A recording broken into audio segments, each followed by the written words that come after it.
ഹരിത മോളെ, നീ റൂമിലോട്ട് കയറിപ്പോ.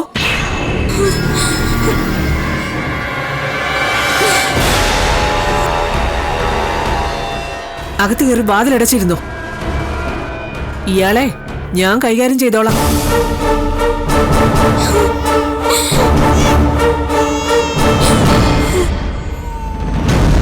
ഞാൻ തോറ്റുപോയെന്ന് നീ വിചാരിക്കണ്ട.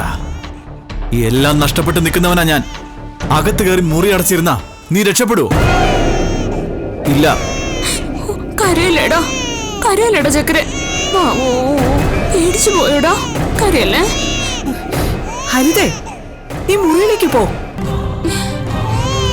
ഇയാള് പോയിട്ട് വാതില് തുറന്നാ മതി.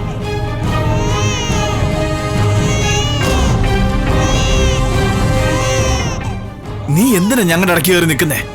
എനിക്ക് മനസ്സിലാവാത്തോണ്ട് ചോദിക്കുക. നീ ഒരു ഒറ്റ ഒരുത്തി കാരണമാ ഞാനും ഹരിതയും തമ്മിലുണ്ടായിരുന്ന ബന്ധം തകർന്നു പോയത്. നീ ഞങ്ങൾക്കിടയിൽ കയറി നിന്നില്ലായിരുന്നെങ്കിൽ ഹരിത ഇന്നെന്റെ ഭാര്യയായിട്ട് ജീവിക്കേണ്ടവളാ. എന്റെ കുടുംബം തകർത്തതും നീ തന്നെയാ. അതെ, ഞാൻ തന്നെയെല്ലാം ചെയ്തത്. മനഃപൂർവ്വം ചെയ്തതാ. നിനക്ക് എന്താ വേണ്ടത്? എന്താ നിന്റെ ഉദ്ദേശം? ഈ വീട്ടിലെ ഹോം നേഴ്സിന് ഈ പ്രശ്നങ്ങളിലൊന്നും ഇടപെടേണ്ട ഒരു കാര്യവുമില്ല. നീ ആരാ? നിനക്ക് പണം വേണോ? ഞങ്ങൾക്കിടയിൽ കയറി നിന്നുകൊണ്ട് ബ്ലാക്ക് മെയിലിംഗ് നടത്താനാണോ നിന്റെ ഉദ്ദേശം? എനിക്ക് നിന്റെ പണം വേണ്ട. നിന്നെ പോലെ ആണും പെണ്ണും കേട്ട ഒരുത്തനെ ബ്ലാക്ക് മെയിൽ ചെയ്യാൻ മാത്രം ഞാൻ അതപതിച്ചിട്ടുമില്ല.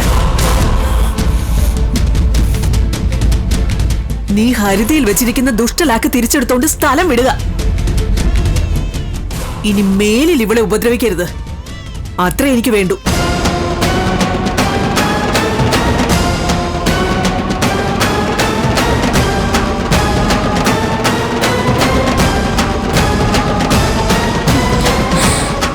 അവിടെ നിൽക്ക.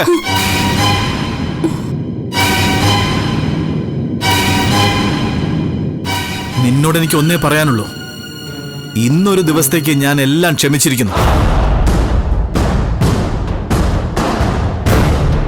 പക്ഷേ നാളെ ഞാൻ ഇതേ സമയത്ത് ഇവിടെ വരും, നിന്നെയും കുഞ്ഞിനെയും വിളിച്ചോണ്ട് പോവാൻ.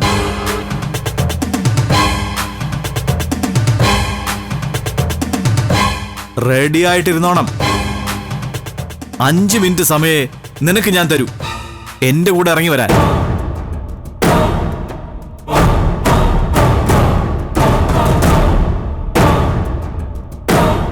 നീയും കേട്ടല്ലോ. നാളെ നീ പോലീസിനെ വിളിച്ചു വരുത്തിക്കോ, നാട്ടുകാരെ വിളിച്ചു വരുത്തിക്കോ, ഈ കുടുംബക്കാരെ മുഴുവൻ വിളിച്ചു വരുത്തിക്കോ. അവരോട് ഞാൻ പറഞ്ഞോളാം ഞാൻ ആരാണെന്ന്, അവൾ ആരാണെന്ന്, അവളുടെ കയ്യിലിരിക്കുന്ന ആ കുഞ്ഞാരാണെന്ന്.